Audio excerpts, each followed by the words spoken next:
أعوذ بالله من الشيطان الرجيم. بسم الله الرحمن الرحيم. ما يود الذين كفروا من أهل الكتاب ولا المشركين أن ينزل عليكم من خير من ربكم والله يختص برحمته من يشاء والله ذو الفضل العظيم. عزیز دوستو، السلام علیکم ورحمۃ اللہ وبرکاتہ۔ ابھی آپ کے سامنے میں نے سورہ بقرہ کی آیت نمبر 105 تلاوت کی ہے۔ اس میں اللہ تعالیٰ یہودیوں کے بارے میں اور عیسائیوں کے بارے میں، یعنی اہل کتاب اور مشرکین کے بارے میں ارشاد فرماتا ہے کہ وہ دل سے آپ کے لیے اچھے نہیں ہیں۔ وہ اوپر سے اگر آپ کے ساتھ اچھا بولتے ہیں، اچھا پیش آتے ہیں، لیکن وہ اندر سے آپ کے لیے خوش نہیں ہوتے، یعنی آپ کو بہتر دیکھ کر وہ خوش نہیں ہوتے۔ اگر اللہ کی رحمتیں برکتیں آپ پر ہوں تو ان کو اچھا نہیں لگتا، بلکہ اندر سے ان کا دل دکھتا ہے۔ تو اس کا ارشاد آتا ہے، لیکن اللہ ساتھ یہ بھی فرماتا ہے کہ اللہ جس کو چن لیتا ہے اور جس پہ کرم فرماتا ہے، یہ تو اللہ کا اپنا ہی فیصلہ ہوتا ہے، کیونکہ اللہ مالک الملک ہے، علی کل شیء قدیر ہے۔ اور رسول اللہ صلی اللہ علیہ وسلم کو اگر اس نے نبوت دی تو یہ اس کا کرم ہے، اس کا احسان ہے۔ پھر اس احسان کو اپنے اللہ نے ہمیں عطا فرمایا، جیسے قرآن پاک میں اللہ نے فرمایا لقد من اللہ علی المؤمنین، تو ہم پر وہ اللہ نے اپنا رسول صلی اللہ علیہ وسلم، وہ جس کو اللہ اپنا محبوب جانتا ہے، اس کو ہماری طرف بھیجا، یہ اس کا بڑا احسان ہے۔ تو اللہ تعالیٰ ارشاد فرماتا ہے، اس کو ہم پڑھتے ہیں۔ اللہ تعالیٰ فرماتا ہے ما یود الذین، ما یہاں پر نیگیٹو ہوا ہے، یعنی منفی معنی میں استعمال ہوا ہے۔ ما یودو یعنی وہ ما نہیں چاہتے، ما یودو نہیں چاہتے، الذین وہ لوگ، کافرو جو کافر ہو گئے ہیں، یعنی وہ لوگ جو کافر ہیں وہ چاہتے ہی نہیں ہیں، من اہل الکتاب اہل کتاب سے، یعنی اہل کتاب میں سے کون سے اہل کتاب ہیں؟ یہ جو عیسائی اور یہودی جو ہیں۔ تو اللہ فرماتا ہے عیسائی اور یہودیوں میں سے جو ہیں وہ یہ چاہتے ہی نہیں ہیں، ولل مشرکین اور نہ مشرکوں میں سے کوئی چاہتے ہیں، ان ینزلا کہ آپ پر نازل ہو جائے، آپ کو اللہ عطا فرمائے، علیکم آپ پر، من خیرن کوئی خیر عطا فرمائے، من ربکم اپنے رب کی طرف سے۔ یعنی اگر اپنے رب کی طرف سے آپ پر کچھ خیر نازل ہو جائے، خیر پہنچ جائے، بہتری پہنچ جائے، تو ان کو اچھی نہیں لگتی۔ تو اللہ فرماتے ہیں یہ جو کافر ہیں، اہل کتاب والے ہوں یا مشرکین ہوں، ان کو یہ اچھا نہیں لگتا، وہ اس کو پسند نہیں کرتے، اور وہ چاہتے ہیں کہ ان کو تکلیف ہی پہنچے۔ تو اللہ تعالیٰ فرماتے ہیں کہ یہ ان کی خواہش جو ہے، لیکن اللہ نے اپنا فیصلہ آگے بیان فرمایا۔ اللہ فرماتا ہے واللہ، اور اللہ تعالیٰ یختص مخصوص کر لیتا ہے، چن لیتا ہے، بے رحمت ہی اپنی رحمت سے، من یشاء جس کو چاہتا ہے۔ تو اللہ اپنی رحمت سے جس کو چاہتا ہے اس کو چن لیتا ہے۔ واللہ، اور اللہ تعالیٰ، ذو الفضل العظیم، اور اللہ تعالیٰ صاحب فضل ہے اور بڑی عظمت والا ہے۔ تو یہ اللہ کے اپنے فیصلے ہوتے ہیں۔ اصل میں بات اس طرح تھی کہ یہودی جو تھے وہ مدینہ شریف میں جب رسول اللہ صلی اللہ علیہ وسلم ہجرت کر کے مدینہ شریف آ گئے تھے، تو وہ مسلمانوں سے ملتے تھے اور مسلمانوں سے بات چیت بھی کرتے تھے، اور ان کو کہتے تھے کہ ہم جو ہیں وہ آپ کے بڑے گہرے دوست ہیں، اور ہماری اور آپ کی جو ہے پرانی دوستی ہے، اور ہم آپ کے بڑے خیر خواہ ہیں، اور اس طرح کی میٹھی باتیں ان سے کرتے تھے، اور ان کو اپنی خیر خواہی کے جھوٹے دعوے سناتے تھے،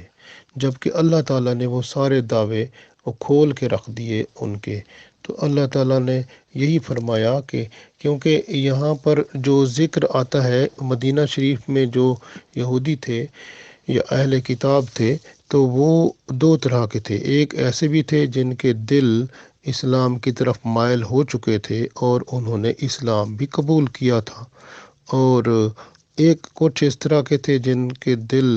اسلام سے نفرت کرتے تھے اور ان کی خواہش یہی ہوتی تھی کہ ہر وقت وہ مسلمانوں کو کوئی نہ کوئی تکلیف پہنچاتے رہیں۔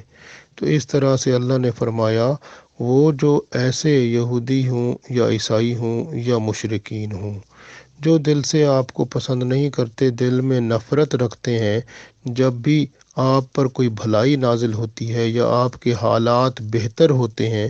تو ان کو تکلیف ہوتی ہے، تو وہ پسند ہی نہیں کرتے، وہ چاہتے ہی نہیں ہے کہ آپ کے ہاں اللہ کی طرف سے آپ پر کچھ بہتری نازل ہو،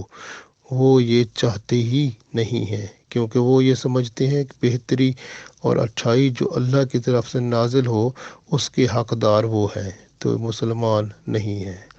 اب یہاں پر یہ ہے کہ دیکھیں رسول اللہ صلی اللہ علیہ وآلہ وسلم پر اللہ تعالیٰ کا جو کرم آیا اس کا بھی بیان یہاں میں، واللہ یختص برحمت ہی، اللہ نے تو رسول پاک صلی اللہ علیہ وسلم کو اپنی رحمت سے چن لیا نا، تو من یشاء جس کو چاہتا ہے اللہ چن لیتا ہے، واللہ ذو الفضل العظیم، اور اللہ تعالیٰ بڑے فضل والا اور بڑے کرم والا ہے۔ تو فضل و رحمت والا تو اللہ ہے جس نے رسول اللہ صلی اللہ علیہ وسلم کو خود ہی چن لیا۔ تو یہ سمجھتے تھے کہ رسول اللہ صلی اللہ علیہ وسلم وہ یہودیوں کے قبیلوں سے آئیں گے اور بنی اسرائیل سے آئیں گے، لیکن وہ جب بنی اسماعیل سے آئے اور قریش خاندان سے آئے تو ان کو بڑا وہ پریشانی ہوئی، تو اس وجہ سے یہ اہل کتاب جو ہیں یہ مسلمانوں کے ساتھ یہ ان کا تعلق بگڑ گیا۔ دوسری بات جو تھی وہ مشرکین کی بات اللہ تعالیٰ نے فرمائی، تو وہ تو مشرکین کو تو شروع سے ہی، چاہے وہ ابو جہل ہو، ابو لہب ہو، دیکھیں اللہ کے رسول صلی اللہ علیہ وسلم کے چچا تھے، لیکن دیکھیں اسلام کے ساتھ کتنی دشمنی رکھتے تھے۔ تو یہ مشرکین کی دشمنی تو وہ اٹل دشمنی ہے۔ تو باقی جو یہود و نصارہ سے ہیں وہ ان میں کچھ ایسے ہوتے ہیں جو اسلام کی طرف ٹرینڈ ہوتا ہے، جن کا رجحان ہوتا ہے، لیکن باقی وہ ایسے ہوتے ہیں جو مسلمانوں کی بہتری کو دیکھ کر وہ پریشان ہوتے ہیں، تو بلکہ وہ چاہتے بھی یہی ہیں کہ اللہ کی طرف سے ان کی طرف بہتری نہ ہی آئے، تو یہ وہ سوچتے ہیں۔ اس کا اللہ تعالیٰ نے یہاں بیان فرما دیا، اور اللہ تعالیٰ نے یہ کھلم کھلا بیان فرمایا ہے کہ اللہ خود مالک و مختار ہے، وہ اپنی مرضی سے جس کو چاہتا ہے چن لیتا ہے، اور اس نے اپنی مرضی سے رسول اللہ صلی اللہ علیہ وسلم کو اپنا آخری نبی چن لیا ہے، اور اپنی رحمت اور فضل سے ان کے اوپر کرم فرما دیا ہے، تو یہ اللہ کا ہی خاص کرم ہے، کیونکہ اللہ مالک و مختار ہے، اللہ کل شین قدیر ہے، اللہ نہ ان کا محتاج ہے نہ کسی کا محتاج ہے، بلکہ یہ کفار و مشرکین جتنے بھی ہیں یہ سب اللہ ہی کے محتاج ہیں۔ تو اللہ تعالیٰ سب سے بڑا مہربان ہے، سب سے بڑا کرم کرنے والا ہے۔ تو اس آیت کے مطابق ہمیں یہ حکم ملتا ہے کہ جو کافر اور مشرک ہیں، یعنی اہل کتاب ہیں یا کافر ہیں، مشرک ہیں، ان سے ہم لین دین تو کر سکتے ہیں، ان کے ساتھ رہ سکتے ہیں، ان کے ساتھ ہم اچھائی بھلائی میں ساتھ دے سکتے ہیں، لیکن ہم ان کے رازدار دوست نہیں بن سکتے۔ تو یہ اسلام نے منع کیا ہے کہ آپ ان کے رازدار دوست نہ بنیں، ان کو اپنے فیملی کا راز نہ دیں، نہ ان کو اپنے بھائی بہنوں کا، رشتہ داروں کا، اور نہ اپنے دوسرے مسلمان بھائیوں کے بارے میں بتائیں، اور ان کو اپنی نہ کمیونٹی کے بارے میں نہ برادری مسلم کے بارے میں کچھ بتائیں، بلکہ آپ ان کے ساتھ جو ہے کاروبار بھی کریں، ان سے اچھا تعلق رکھیں، سچ بولیں اور ایمانداری کے ساتھ رہیں، اور ایسا کردار آپ کا اتنا اچھا ہونا چاہیے کہ آپ کا کردار دیکھ کر وہ خود اسلام کی طرف گامزن ہوں، ان کا دل یہ کرے کہ اتنا اچھے اخلاق کے مالک ہیں، اتنے اچھے کردار اور اعمال کے مالک ہیں، تو ہم کیوں نہ اسی دین پر آ جائیں۔ تو اس طرح ان کا دل اسلام کی طرف آئے۔ تو ہمیں اس طرح کا تعلق ان کے ساتھ استوار کرنا ہے۔ تو یہ بات بہت اہم ہے۔ اس لیے لیکن آج کل جو ہم دیکھتے ہیں، جیسے ہم نے پچھلی آیت میں دیکھا تھا کہ یہودیوں نے جب رائے نہ کہنا شروع کر دیا تھا تو مسلمان بھی وہ کہنا شروع ہو گئے تھے۔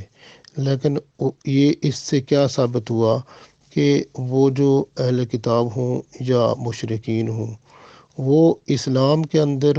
ایسی باتیں شروع کرتے ہیں تاکہ مسلمانوں کو اپنے دین اسلام سے نفرت ہو اور ان کے ماحول کی تعریف کریں۔ آج کل یہی نظر آتا ہے نا کہ قرآن پاک سے جیسے ایمان بندے کا اٹھ گیا ہو، اور ہمارا رجحان جو ہے آج کل دیکھیں یہود و نصارہ اور مشرکین کی طرف ہی زیادہ ہے، کیونکہ انہی کے فیشن، انہی کے رسم و رواج گھس گئے ہیں اپنے اندر، اور جبکہ جو اسلام میں جو قرآن و سنت میں ہے وہ سب غائب ہو رہا ہے، اس کی طرف رجحان نہیں ہے۔ اسی لیے مسلمان دنیا میں ذلیل و خوار ہو رہے ہیں، اور یہ واپس اگر اللہ اور اس کے رسول صلی اللہ علیہ وسلم کے بن جائیں گے، اللہ کو اپنا خدا مانیں گے اور رسول اللہ صلی اللہ علیہ وسلم کی شریعت کے مطابق چل کر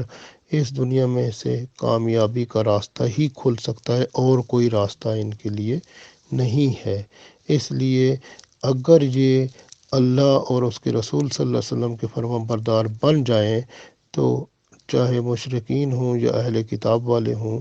وہ جتنا بھی ان کے بارے میں اور برا سوچیں تو کچھ بھی نہیں کر سکتے، کیونکہ اللہ کے فضل و کرم جو ان کے ساتھ ہو جائیں گے تو یہ اللہ کے مخصوص بندے بن جائیں گے، تو اللہ تعالیٰ کا کرم ہو جائے گا۔ تو اس وجہ سے وہ جو یہود و نصارہ تھے، ان پر تو جو مدینہ میں یہود تھے تو ان پر تو حسد کی بیماری تھی نا، تو حسد جو ہے وہ تمام نیکیوں کو کھا جاتا ہے۔ حسد آسمانوں پر سب سے پہلے تو ابلیس نے کیا تھا، اور زمین پر آدم علیہ السلام کے بیٹے قابیل نے کیا۔ تو یہ بیماری جو ہے یہ چلتی جا رہی ہے۔ تو اس لیے حسد نقصان میں ہے، اور ہمیں جو ہے وہ اچھا خلوص اخلاق ایسا بہتر بنائیں کہ اللہ تعالیٰ وہ اچھے اخلاق والے کو پسند فرماتا ہے۔ تو اخلاق کا معیار اچھا ہوگا تو اخلاق کو دیکھ کر دوسرے بندے بھی مسلمان ہونے کی کوشش کریں گے۔ تو انشاءاللہ ہمیں کوشش کرنی ہے، اپنے اخلاق کو اچھا بنانا ہے، اور اپنے ہاں مشرکین اور کفار اور یہ جو ہیں عیسائی اور یہودی ہیں، تو ان سب سے تعلقات قائم کر سکتے ہیں اور بزنس بھی کر سکتے ہیں، لیکن ہم ان کو اپنا رازدار دوست نہیں بنا سکتے۔ یہ ہمارا سبق ہے جو ہم نے اس آیت سے لیا ہے۔ تو اس وجہ سے باقی نبوت اللہ کا ہی حکم ہے، وہ ایک وہبی چیز ہے جس کو اللہ عطا فرما دے۔ تو یہ اللہ نے اپنے حبیب صلی اللہ علیہ وسلم پر کرم فرمایا، ان کو اپنا حبیب بنایا، ان کو اپنا نبی بنایا، رسول بنایا، تو ہمیں اتنا کرم فرمایا کہ ہمیں ان کی امت میں بنایا۔ یہ اس کا بڑا احسان ہے جس کا شکر ہم کر ہی نہیں سکتے۔ اللہ تعالیٰ ہمیں انہی کے ساتھ ہی انہی کے نقش قدم پر قائم و دائم فرمائے، اور ہمیں قرآن و سنت کے مطابق زندگی گزار کے پھر انہی کے ساتھ ہی ہمیں جنت الفردوس میں ہی جگہ عطا فرمائے۔ آمین۔